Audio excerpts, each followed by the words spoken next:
Mobile জীবনেও slow হবে না এবং হ্যাং করবে না যদি ৩টা সেটিংস আপনি অফ করে রাখতে পারেন। দেখুন আপনাদের মোবাইল স্লো এবং হ্যাং করার কারণ হচ্ছে দেখেন, এরকমভাবে সারাদিন যদি আপনার মোবাইলে কাজ করতেই থাকে তাহলে অবশ্যই তো আপনার মোবাইল স্লো হবে এবং হ্যাং হবে, আরও অনেক সমস্যা দেখা দেবে। তাই এই গুরুত্বপূর্ণ সেটিংসগুলো কিভাবে বন্ধ করবেন আপনার ফোন থেকে এই ভিডিওটিতে স্টেপ বাই স্টেপ জানতে পারবেন। আশা করি সম্পূর্ণ ভিডিওটি জুড়ে থাকবেন। তবে মূল ভিডিওতে যাওয়ার আগে আপনার কাছে ছোট্ট একটা রিকোয়েস্ট করব, ভিডিওটিতে একটা লাইক দিয়ে দেবেন আর ভিডিওটি শেয়ার করে রাখবেন, কারণ আপনার প্রয়োজন হলে আপনিও কাজে লাগাতে পারবেন। তাহলে চলুন সম্পূর্ণ ভিডিওটি মনোযোগ সহকারে দেখতে থাকুন। আপনার ফোনের এই গুরুত্বপূর্ণ সেটিংসগুলো আপনি কিভাবে করবেন। তো সেজন্য আপনাকে সর্বপ্রথম যে কাজটি করতে হবে, এখান থেকে আপনাদের মোবাইলে যে সেটিংস আছে এখান থেকে সেটিংস ওপেন করে নিতে হবে। আমি এখান থেকে আমার মোবাইলের সেটিংস আছে, আমি মোবাইলের সেটিংসটি ওপেন করে নিচ্ছি। আপনারা আপনাদের মোবাইলের সেটিংস ওপেন করে নিলেই এরকম ইন্টারফেস দেখতে পাবেন।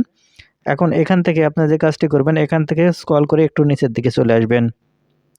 আপনারা এখন এখান থেকে যদি একটু স্ক্রল করে নিচের দিকে চলে আসেন, তাহলে এখানে আপনারা অনেকগুলো অপশান দেখতে পাবেন।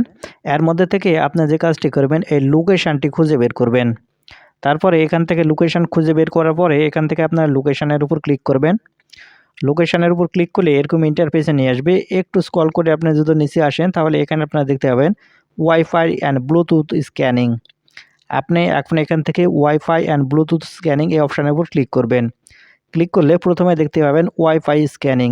দেখুন আপনার মোবাইলে যদি এই ওয়াইফাই অটো স্ক্যানিং এটা যদি চালু করা থাকে তাহলে যে কাজটি হবে, আপনার মোবাইলের ওয়াইফাই যদি আপনি বন্ধও করে রাখেন তারপরেও কিন্তু আপনার ফোন অটো স্ক্যান করতেই থাকবে। আর আপনার ফোন যদি সারাদিন ধরে এইভাবে অটো স্ক্যান করে তাহলে আপনার ফোনে বিভিন্ন রকম সমস্যা দেখা দিবে, হ্যাং করবে, স্লো হবে। সেই জন্য অবশ্যই এখান থেকে অ্যানেবল বাটন অফ করে দিবেন। তারপরে নিচের দিকে আসতে দেখতে পাবেন এই ব্লুটুথ স্ক্যানিং। এই ব্লুটুথ স্ক্যানিংও সেম অবস্থা, সারাদিনকে স্ক্যান করতেই থাকবে আপনি যদি ব্লুটুথ অফ করেও রাখেন। সেই জন্য এখান থেকে যদি অ্যানেবল বাটন দুটি অফ করে দেন তাহলে কিন্তু আর অটো স্ক্যান করবে না। এটা গেল দ্বিতীয় সেটিংস করার জন্য। এখন আপনারা যে কাজটি করবেন, এখান থেকে একটু উপর দিকে আসলে এখানে আপনারা দেখতে পাবেন ব্লুটুথ অ্যান্ড ডিভাইস নামের একটা অপশান। আপনি এখন এখান থেকে ব্লুটুথ অ্যান্ড ডিভাইস এই অপশানের উপর ক্লিক করবেন।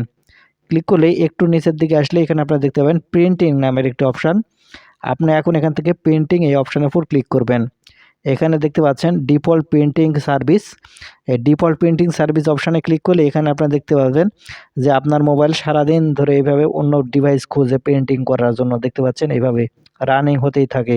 তো এটা বন্ধ করার জন্য এখন আপনাদের উপরে যে দেখতে পাচ্ছেন যে উপরে যে অ্যানেবল বাটন, এখান থেকে জাস্ট এই অ্যানেবল বাটনটি এখান থেকে অফ করে দেবেন। দেখতে পাচ্ছেন অফ করে দেওয়ার সাথে সাথে কিন্তু এটা স্ক্যান করাও বন্ধ হয়ে গেছে। আর এরকমভাবে যদি আপনারা এই সবগুলো এই ৩টি সেটিংস যদি আপনারা করে দিতে পারেন তাহলে আপনার ফোন আর কখনো হ্যাং হবে না, স্লো হয়ে যাবে না।